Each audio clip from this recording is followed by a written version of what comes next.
శంకర్ గారు కూర్చోండి, మళ్ళీ మీకు కలుద్దామని కూర్చోండి. ముందుగా కూర్చోండి. మొదటిసారిగా కుల బీసీ కులానికి సంబంధించి కుల గణనను చేసి ఇవాళ అసెంబ్లీలో ప్రవేశపెట్టిన ప్రభుత్వానికి మనస్ఫూర్తిగా అభినందన తెలియజేస్తా ఉన్నాను. నాకు తెలిసి కుల గణన పైన మొదటిసారిగా ప్రవేశపెట్టినటువంటి నివేదికగా నేను భావిస్తూ ఉన్నాను. ఉమ్మడి తెలుగు రాష్ట్రంలో కానీ లేకుంటే ఈ గత 2014లో సమగ్ర కుటుంబ సర్వే పేరుతోనూ లేకపోతే సమగ్ర సర్వేగా చేసినప్పుడు కానీ ఇలా అసెంబ్లీలో ఈ నివేదిక ప్రవేశన ప్రజలకు వచ్చింది. బీసీలు ఎంతమంది అంటే అధికారికంగా క్లారిటీ వచ్చింది, లేకపోతే ఏ కులాలు ఎంతమంది అనేది. ఇన్ని రోజులు మనం చూస్తూ ఉన్నాం. బీసీ వర్గాలన్నీ కూడా అసలు మా జనాభా ఎంత అది తేల్చండి, తేల్చినటువంటి మా జనాభా ప్రకారంగా మాకు రిజర్వేషన్లు కానీ ఇతర సౌకర్యాలు కానీ ఇవ్వండి అని డిమాండ్ చేస్తూ ఉన్నారు. జనరల్గా ఊహల్లోనో లేకపోతే కాగితాలపైనో జనరల్గా మనం వింటూ ఉన్నాం తప్పితే ఇవాళైతే ఖచ్చితంగా కులగణన పేరుతో చేశారు, ప్రవేశపెట్టారు. అయితే దీనికి సంబంధించి అనేక అభ్యంతరాలు కూడా కనపడతా ఉన్నాయి. ముఖ్యంగా ఇది ఉండవలసినంత సమగ్రంగా లేదని, కొన్ని కుటుంబాలు మిస్ అయ్యాయని ప్రభుత్వం కూడా చెప్పింది. దాదాపు 3 లక్షల కుటుంబాలు మిస్ అయ్యాయని. దీన్ని ఎలా కవరప్ చేయాలో జాగ్రత్తగా ప్రభుత్వం ఆలోచన చేయాల్సిన అవసరం ఉందని నేను కోరుతా ఉన్నాను. ఎందువల్లంటే ఏ సర్వే కూడా ఇప్పుడు చాలామంది మాట్లాడుతూ చెప్పారు, మన స్కూల్స్లో ఉన్నటువంటి అటెండెన్స్ ఆధారంగా పిల్లలు ఎంతమంది, అలాగే ఆధార్ కార్డుల్లో ఎంతమంది, అలాగే సివిల్ సప్లైకి సంబంధించినటువంటి పేర్లు ఎంతమంది, ఇలా వాటితో పోలిక చేస్తే ఇది ఎక్కువ తక్కువ ఇలా చెప్తూ వచ్చారు. నాకు తెలిసి మీరు సివిల్ సప్లైస్కి సంబంధించినటువంటి సర్వే పెట్టి సెర్చ్ పెట్టినా సరే అదే విధమైనటువంటి విమర్శలు వస్తాయి. ఎందుకంటే ఇది సమగ్రంగా లేదంటారు, లేకపోతే ఆధార్ మీద పెట్టినా సరే సమగ్రంగా లేదని అంటారు. అందువలన ఒకదానికి ఒకటి పొంతన కొంతమేరకు తీసుకువచ్చాము, కానీ పూర్తి స్థాయిలో వాటిని బేస్ చేసుకుని ఇది సమగ్రంగా లేదు అనేటువంటి ఆ విమర్శలు పెట్టుకోవటం వలన ప్రయోజనం ఉండదనేది నా అభిప్రాయం. ముఖ్యంగా దీనివలన దాయటం వలన, సమాచారం దాచిపెట్టడం వలన ఎవరికి ఏం ఉపయోగం ఉంటుందో నాకు తెలియదు. సమాచారం దాచినట్లుగానో ఇంకో రకంగానో విమర్శలు చేసుకోవటం అనవసరం. ఈ మేరకైనా సమాచారం పెట్టారు. ఇంకా పూర్తి సమాచారం కావాలంటే మనకు చేతనైనటువంటి సూచనలు చేయాలని నేను భావిస్తా ఉన్నాను. నా సూచన ప్రకారంగా ఇప్పుడు వచ్చినటువంటి ఈ నివేదికను ప్రతి గ్రామ సభలో లేకపోతే గ్రామ పంచాయతీల్లోనూ దాన్ని ఓపెన్గా పెట్టి, ఇంకా ఎవరైనా బీసీ పేర్లు అందులో నమోదు కాకపోయినా, ఆ విధంగా ఆయా కులాల పేర్లు నమోదు కాకపోయినా, ఆ విధంగా ఆయా పంచాయతీల దగ్గర గ్రామ సభల్లోనూ లేకపోతే పంచాయతీ బోర్డుల్లోనూ లేకపోతే వార్డులు, పట్టణాల్లో అయితే వార్డుకు సంబంధించినటువంటి అధికారుల దగ్గర మరలా రెక్టిఫై చేస్తే కొంతమేరకు బాగుంటుందనేది నా అభిప్రాయం. మరలా రీసర్వే చేయాలంటే అది ఎప్పటికీ అవ్వదు. అది మరలా దీన్ని ఏదో పద్ధతుల్లో ఈ చేసిన సర్వేను కూడా దాన్ని తప్పుదారి పట్టించే విధంగా అవుతుంది. కాబట్టి ఈ ఒకవేళ జరిగినటువంటి ఎంత పెద్ద ఎవరు చేసినా సరే, ఏ ప్రభుత్వం చేసినా ఇంత పెద్ద సర్వే చేసినప్పుడు కొన్ని అవకతవకలు జరుగుతాయి, లేకపోతే కొన్ని అందుబాటులో ఉండకపోవచ్చు. దీన్ని సరి చేసుకోవడం ఎలా అనేది ఆలోచన చేయాలని నేను మీ ద్వారా ప్రభుత్వాన్ని సూచిస్తున్నాను. అలాగే 2014లో చేసిన సర్వేకి దీనికి ఆ ప్రామాణికత, ఆ పోలికలు అవసరం లేదని నేను భావిస్తున్నాను. 2014లో అది ఒక్క రోజులో చేసింది, ఇది దాదాపు 2.5 నెలల పాటు చేశారు. కాబట్టి కొద్దిగా తేడా ఉంటుంది. ఒక్క రోజులో హడావుడిగా చేసిన సర్వేకు ఇంకొద్ది సమయం తీసుకుని చేసిన సర్వేకు తేడా ఉంటుంది. కాబట్టి ఒకదానితో ఒకటి పోలికలు అవసరం లేదనేది నా అభిప్రాయం. సరే, ఇంత బాగానే ఉంది, ఇవాళ పెట్టారు. పెట్టిన ఉద్దేశం ఏంటి నాకు అర్థం కాలేదు. ప్రభుత్వాన్ని నేను అడుగుతున్నాను. దీన్ని పెట్టారు, కొంతమేరకు మీకు అప్రిసియేషన్, మీకు అభినందనలు. ఎందువల్లంటే ఒక క్లారిటీ తీసుకొచ్చారు ఎంత జనాభాని. సరే, అందరూ ఊహించినట్టుగా బీసీలు కొద్దిగా తగ్గినట్లుగా ఉంటే దాన్ని సరి చేసుకోండి, మరలా గ్రామ సభల్లో పెట్టి సరి చేసుకోండి. కానీ ఇక్కడ పెట్టిన తర్వాత మీరేం చేయదలుచుకున్నారో చెప్పలేదు. దీని ద్వారా మీరేం చేద్దాం అనుకున్నారు? జనాభాని సూచించారు, ఇంత జనాభాని పెట్టారు. పెట్టిన తర్వాత మీరేం చేస్తారు? అంటే రిజర్వేషన్లు ఇస్తామని పెట్టారా, లేకపోతే వాళ్ళకి సంబంధించినటువంటి ఎస్సీ ఎస్టీ సబ్ ప్లాన్ లాగా, అది కూడా కిరణ్ కుమార్ రెడ్డి గారి కాలంలో ఉత్తమ్ కుమార్ రెడ్డి గారు అందరూ కూడా ఉన్నారు అప్పుడు, దానిలాగా బీసీ సబ్ ప్లాన్ ఏర్పాటు చేస్తామని చెప్పదలుచుకున్నారా? ఏం చేస్తారు అనేది చెప్పలేదు. కేవలం ఇంత మేరకే మీరు చెప్పారు. దాని మీద ప్రభుత్వం క్లారిటీగా ఉండాలని నా కోరిక. ఎందుకంటే ప్రజలందరూ బయట అడుగుతూ ఉన్నారు, బహుశా ఎంత రిజర్వేషన్లు ఫిక్స్ చేస్తారో ఈ అసెంబ్లీలో. మేము కాంగ్రెస్ పార్టీ 42% రిజర్వేషన్లు అని కామారెడ్డిలో చెప్పింది, అది ఇస్తారా? ఇంకా మా జనాభా మేమెంతో మాకంతా అనే నినాదం చేస్తూ ఉన్నారు, ఆ ప్రకారం ఇస్తారా అనేది చాలామంది అడుగుతున్నారు. అందువలన నేను ప్రభుత్వాన్ని కోరేది ఏంటంటే, మీకు కొన్ని ఇబ్బందులు ఉండొచ్చేమో, కానీ స్పెసిఫిక్గా ఎంత మేరకు అసలు పెంచుతారా లేదా, మరి ఉన్న రిజర్వేషన్లు అన్నీ ఉన్నాయి, దాన్ని ఎంత మేరకు పెంచదలుచుకున్నారు అదేం చెప్పాలి. ఇది ఈ వేదిక అని నేను అనుకుంటున్నా. లేదనుకుంటే మరోసారి ఓ సమావేశం పిలిచి దానిలో అయినా స్పష్టత ఇవ్వాలి. లేకపోతే కేవలం కాగితాలకే అది పరిమితం అయితే అది ఉపయోగం ఉండదు. ఎందువల్లంటే మనం ఈ రిజర్వేషన్ సంబంధించి వాస్తవంగా ముఖ్యంగా 1872, 1931 వరకు అప్పుడు మాత్రమే బ్రిటిష్ కాలంలో కులాల పరంగా సర్వే జరిగింది. తర్వాత 1953లో కాకా కాలేల్కర్ అధ్యక్షతలో మొదటి జాతీయ కమిషన్ ఒక సర్వే చేసింది. ఆ తర్వాత మండల్ కమిషన్ 1979లో చేసింది. అది విపి సింగ్ గారి కాలంలో అమల్లోకి వచ్చింది. ఈ మూడు తప్పితే నాకు తెలిసి దేశవ్యాప్తంగా జరిగే సర్వేలు లేవు. రాష్ట్రాల వారీగా కొంతమంది చేసుకున్నారు.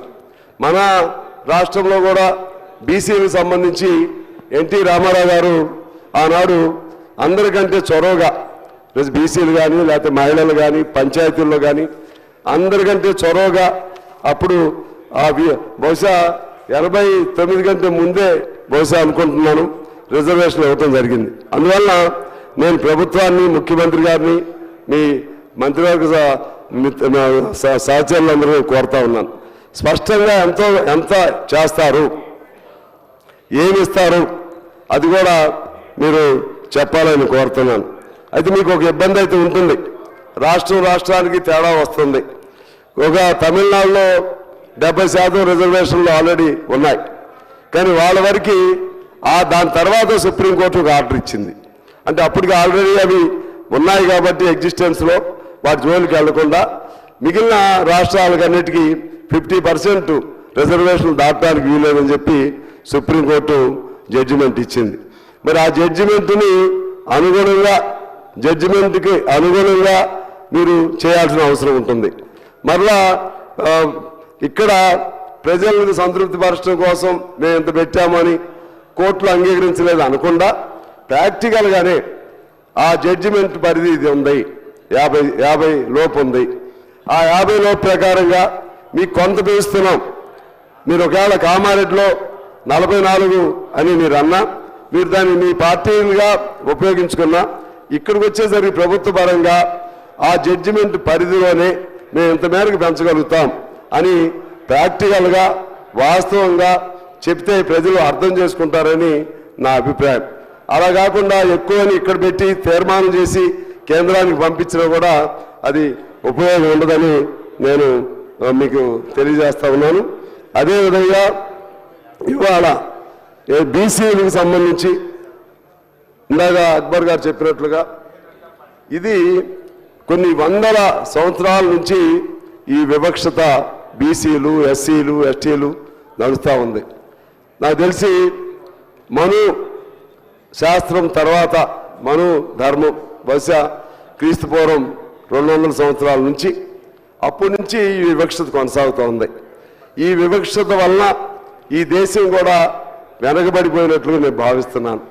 కొన్ని కోట్లాది మంది నిజంగానే అసలు బీసీలకు ఉన్నటువంటి, ఎస్సీలకు ఉన్నటువంటి నేర్పరితనం కానీ, వాళ్ళకు ఉన్నటువంటి స్కిల్ కానీ, వాళ్ళకు ఉన్నటువంటిది మరి ఎవరికి లేదు. వాళ్ళకి అదే పాపం అయింది. ఇప్పుడు మీరు తీసుకోండి, పద్మశాలి కులాన్ని తీసుకోండి, వాళ్ళు చక్కగా ఒక చీర నేసి అగ్గిపెట్టిలో పెట్టేవాళ్ళు అని చెప్తా ఉంటారు. అంత నైపుణ్యం ఎవరికి ఉండదు. అదేవిధంగా శిల్పకారులను తీసుకోండి, బండరాళ్ళను తీసుకుని పెద్ద అద్భుతమైనటువంటి కళాఖండాలను సృష్టిస్తారు. ఆ నైపుణ్యత ఎవరికి ఉండదు. అదేవిధంగా మీరు ఏ కులాన్ని తీసుకోండి, వాళ్ళంతా మిగిలిన వాళ్ళకంటే, అగ్ర కులాలుగా చెప్పబడుతున్నటువంటి వాళ్ళకంటే నైపుణ్యం ఎక్కువ ఉన్నటువంటి వాళ్ళే బీసీల్లోనూ, ఎస్సీల్లో కూడా బలంగా ఉండేవాళ్ళు. ఎస్సీల్లో యుద్ధంలో పనికొచ్చేవాళ్ళు, వ్యవసాయానికి పనికొచ్చేవాళ్ళు, అన్నిట్లో అర్హత మెరిట్ ఉన్నటువంటి వాళ్ళు బీసీలు, ఎస్సీలు, ఎస్టీలు. అదే వాళ్ళకి పాపం అయింది. ఆ రోజుల్లో ఈ కులం అనేది ఎలా వచ్చింది అంటే, ఆ మను చెప్పాడా, ఇంకో పొల్లయ్య చెప్పాడు, అలా చెప్పాడు తెలియదు. కానీ అప్పటి నుంచి ఈ పాపం, ఇదిగో నీకు ఈ బట్టలు నేయటం వచ్చు కాబట్టి నువ్వు ఆ కులం, లేకపోతే నువ్వు కొండలు తయారు చేయటం వచ్చు కాబట్టి నీకు ఈ కులం. అంటే ఎవరికైతే నేర్పరితనం ఉందో వాళ్ళందరినీ బంధించారు, కులం అనే దానిలో బంధించారు, కుల నిశ్చయాలను తీసుకొచ్చారు. ఆ విధంగా చేయటం వలన ఆ కులాల్లో బంధించబడటం వలన ఎవరు సమర్థులో అర్హత కలిగిన వాళ్ళు హక్కు లేకుండా పోయారు. తెలివితేటలుగా పై తెలివితేటల ద్వారా లేదా ఇంకో పద్ధతుల ద్వారానో చేసుకున్న వాళ్ళు పైకి వచ్చారు, వాళ్ళు అగ్రకులాలు అయ్యారు. సరే అయిపోయారు, ఇప్పుడు దాని జోలికి అవసరం లేదు. ఇప్పుడు ఏం చేయాలి, ఇప్పుడు ఏమి న్యాయం కలిగించాలి? ఎందువల్లంటే ఇప్పుడు కూడా రిక్షాలు దొక్కే వాళ్ళైనా ఈ పేదవాళ్ళే, ఆటోలు నడిపే వాళ్ళైనా ఈ పేదవాళ్ళే, ఆ హోటల్లో కప్పులు కడిగే వాళ్ళైనా వీళ్ళే. మీరు ఎక్కడైనా తీసుకోండి ఈ పేదవాళ్ళే. అందువలన కొంతమంది అంటూ ఉంటారు రిజర్వేషన్స్ ఇంకా ఎంతకాలం అని. కోర్స్ అప్పుడు బిగినింగ్లో రాజ్యాంగ కాలంలో 10 ఏళ్ళని పెట్టారు. మరి 10 ఏళ్ళని పెట్టినా ఇంతవరకు సమస్య పరిష్కారం కాలేదు. సమస్య పరిష్కారం కానప్పుడు సహజంగానే అది మరలా ఇది ఎక్స్టెన్షన్ అడుగుతూనే ఉంటారు. 10 ఏళ్లలో పేదరికం పోయిందా? 10 ఏళ్లలో రిజర్వేషన్ అందరూ కింద స్థాయి నుంచి సమస్థాయికి వచ్చారా? ఎక్కడ జరగలేదు. కాబట్టి ఇదంతా ప్రభుత్వాల వైఫల్యం నేపథ్యంలో రిజర్వేషన్లు అనేది తప్పనిసరి ప్రక్రియగానే మనం చూడాలి. ఎందుకంటే ఒక గ్రామంలో ఒక చదువుకున్నవాడు ఉంటే అతని ప్రభావం చాలా ఉంటుంది. మనం చూస్తూ ఉన్నాం. ఒక అంబేద్కర్ ఈ జాతి మొత్తాన్ని ప్రభావితం చేయగలిగాడు. ఒక గ్రామంలో ఒక చదువుకున్నవాడు ఉండి ఒకడికి ఉద్యోగం వస్తే తన ప్రభావంతో కొన్ని వందల మంది, వందల ఇళ్ళు ప్రభావితంతో వాళ్ళు పైకి రావడానికి కృషి చేస్తారు. అందువలన రిజర్వేషన్ అనేది తప్పదు. అది ఎంతకాలం ఏమిటనేది ఈ ప్రభుత్వాలు ఎంతకాలం దీన్ని ముందుకు తీసుకెళ్ళగలుగుతాయి, అభివృద్ధిలో అసమానత లేనటువంటి వ్యవస్థను ఎప్పుడు అందిస్తాయో అప్పటి వరకు ఇది తప్పదు. కానీ ఇదే సమయంలో జనం ఏమైనా ఆశిస్తున్నారంటే మాకు రిజర్వేషన్లు వస్తే మాకు ఏదో ఉద్యోగాలు వస్తాయని ఆశిస్తున్నారు. నేనేం అనుకోవట్లేదు. వస్తే ఒక ఉద్యోగం వచ్చినా సంతోషమే, దాన్నే నేను తప్పు పట్టను. కానీ జనం ఊహించుకున్నంత, వారు ఆశించినంత ఎత్తుగా ఈ రిజర్వేషన్ వల్ల లాభం ఉండదనేది నాకు అర్థమైపోయింది. ఎందుకు అర్థమైందంటే దానికి వ్యతిరేకంగా నేను చెప్పట్లేదు, ఉండాల్సిందే. ఎందుకని నన్ను అడుగుతున్నానంటే ఇవాళ ప్రభుత్వ రంగంలో ఉద్యోగాలు లేవు. ఇది you can take it for granted. ప్రభుత్వంలో కొత్త ఉద్యోగాలు లేవు, ఏదో కొన్ని ఇస్తున్నారు. అది చాలదు కదా ఈ కోట్ల జనాభాలో. ఎందుకనంటే మీరు దాదాపు 2 కోట్ల మంది, సార్ ఉత్తమ్ కుమార్ గారు, 2 కోట్ల మందో లేకపోతే 1,90,00,000 మందో అవుట్ సోర్సింగ్ కాంట్రాక్ట్ కార్మికులు ఇటువంటి వాళ్ళు ఉన్నారు. ఒకటి జీతంతో 5గురికి 6గురికి ఉద్యోగాలు పెడుతున్నారు. మరి అన్ని ప్రభుత్వం మామూలుగా అయితే ప్రభుత్వంలో తీసుకోవాలి. ఇప్పుడు వాళ్ళకి రిజర్వేషన్లు ఉంటాయా? వాళ్ళకి ఇచ్చేది 9,000 10,000. ఇందాక సీతక్ గారితో నేను చెప్పాను, పంచాయతీలో కొన్ని ఆదాయం ఉన్న పంచాయతీలు వాళ్ళు 9,000 మరీ అట్లాగని చెప్పి 12,000 13,000 ఇస్తున్నారు. మా దగ్గర మా పంచాయతీలు అట్లా ఇప్పించా. మొత్తం ఇప్పుడు ఏదో జీవో ఇచ్చారంట. మరి మన సెక్రటరీ గారు వాళ్ళు ఉంటే ముఖ్యమంత్రి గారి దృష్టికి కూడా తీసుకెళ్తున్నాను. వాళ్ళందరూ పేదవాళ్ళే, ఎస్సీలు ఎస్టీలు బీసీలే అక్కడ పనిచేసేవాళ్ళు. ఏదో గవర్నమెంట్గా ఇచ్చేది కాదు అది. ఆ పంచాయతీ తనకున్న ఆదాయంలో ఒక్కొక్క వ్యక్తికి 12,000 ఎంతో ఇస్తుంది మా పంచాయతీ. అట్లా చాలా పంచాయతీలు. అందరికి 9,000 ఇస్తున్నారు కాబట్టి వీళ్ళకి ఎక్స్ట్రా ఎందుకు ఇస్తున్నారు అని అందరూ సమానంగా చేయాలి అని ఆ జీతాలు తగ్గించారని చెప్పి ఇవాళ చాలామంది సమ్మెల్లోకి వెళ్ళారు. చాలామంది సమ్మె చేస్తున్నారు. నేను నిన్న ఊరెళ్తే కొత్తగూడు వెళ్తే అంతా నా దగ్గరికి వచ్చారు. సమ్మె ఎందుకు చేస్తున్నారా అంటే మా జీతాలు పెంచట్లేదు అడగడానికి వచ్చారనుకున్నా. మాకు ఇస్తున్న కానీ తగ్గించారని చెప్పి చెప్తున్నారు అధ్యక్ష. అందువలన ఇటువంటి కొద్దిగా మనం జాగ్రత్తలు తీసుకోవాలి. అందువల్ల రిజర్వేషన్ వలన ఎంత ఉపయోగాలు నాకు తెలియదు, కానీ ఏమి చేస్తారో ఓ స్పష్టతగా చెప్పి ప్రభుత్వం కూడా ప్రజలు అర్థం చేసుకుంటారని నేను భావిస్తున్నాను. ముఖ్యమంత్రి గారితో కూడా చెప్తున్నాను. ఎందుకంటే మీకు సాధ్యం కానిది మీరు చేస్తామని చెప్పినా 2 రోజులు మురిపించినా ఎవరినైనా మభ్యపెట్టాలని ఎవరు ఏ ప్రభుత్వం చేసినా శాశ్వతంగా కుదరదు. ప్రజలు అర్థం చేసుకుంటారు. ఎందువల్ల మేము ఇవాళ 40% ఇచ్చేస్తామని చెప్పినా మీరు పార్టీగా అన్నారు, సంతోషం. పార్టీలో 44%. ప్రభుత్వం సాధ్యం కాదు. ఎందువల్లంటే అన్ని చోట్ల కోట్లు కొట్టేస్తా ఉన్నాయి.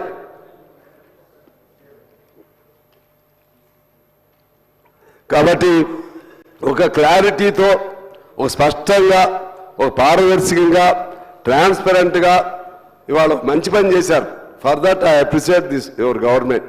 ఎందుకంటే ఎవరు కూడా as per my knowledge is concerned until now in specially in Telugu speaking states never introduced any kind of cash census in the assembly. You have done that one. For that I appreciate you. ఎందుకంటే 2014లో కూడా at that time I was not a member of this house. 2014 అప్పుడు చేశారు ఒక రోజులో. అది పెట్టారో లేదు నాకు తెలియదు. మరి ఇక్కడ కనీసం అది పెట్టారో లేదు తెలియదు. పెట్టుంటే సంతోషమే. మరి ఎవరు పెట్టలేదు, మీరు పెట్టారు, చేశారు. With good intention you have done this much, but ultimate result what I want is what kind of intention you have in your mind in introducing the bill here, introducing the statement or report here. So you should have some idea, some whatever you want to do, some plan. Without having a plan, without having to do something like that, if you simply introducing this bill here doesn't serve the purpose, sir. అందుకని repeatedly I tell you, ఎట్లా కొట్టా మీరు ఏం చేస్తారో అది ఇప్పుడు కాకపోతే ఇప్పుడు ఇమీడియట్ చేయలేకపోయినా ఏం చేయగలుగుతారో చెప్తే సంతోషమని నేను భావిస్తున్నాను. ఈ పిల్లల్ని ముఖ్యంగా ఎక్కువగా బీసీలు ఉన్నటువంటి పనిచేస్తున్నటువంటి అవుట్ సోర్సింగ్ ఇటువంటి వాళ్ళపైన కనికరం చూపెట్టండి. వాళ్ళకి జీవోలు కొన్ని ఉన్నాయి. ఆ జీవోలను అమలు చేయడానికి ప్రయత్నం చేస్తే at least such GOs are implement they get minimum wage. Minimum wage అనేది అది కూడా ఒక ఉద్యోగస్తుడికి ఇచ్చే దాంతో ఇస్తున్నారు అధ్యక్ష. ఈ విధంగా కొన్ని అంశాలన్నింటిలోనూ నేను ఇంకా చివరి వరకు వెళ్ళలేను. నాకు కూడా I'm also not feeling well. ముఖ్యంగా మన తెలంగాణలో ఈ కుల వివక్ష దీనివల్ల జరుగుతున్నటువంటి ఇబ్బందులకి మీరు ఓపెన్నెస్ వలన, ఓపెన్గా ఉండటం వలన, ఎందువల్లంటే చాలామంది బీసీలు అన్ని పార్టీల్లో ఉన్నారు. ఆ ఓపెన్గా ఉండటం వలన వాళ్ళకి మరింత సంతోషం ఉంటుందని నేను తెలియజేస్తూ నేను మరొకసారి ఐ రిక్వెస్ట్ అవర్ సీఎం గారు and other ministers to come to A decision, to come to A declaration saying that we provide this much in such a way. I request you to come to a proposal. Thank you, sir. Minister garu. Speaker garu, 2 minutes. I'll finish in 2-3 minutes. Mir kuch.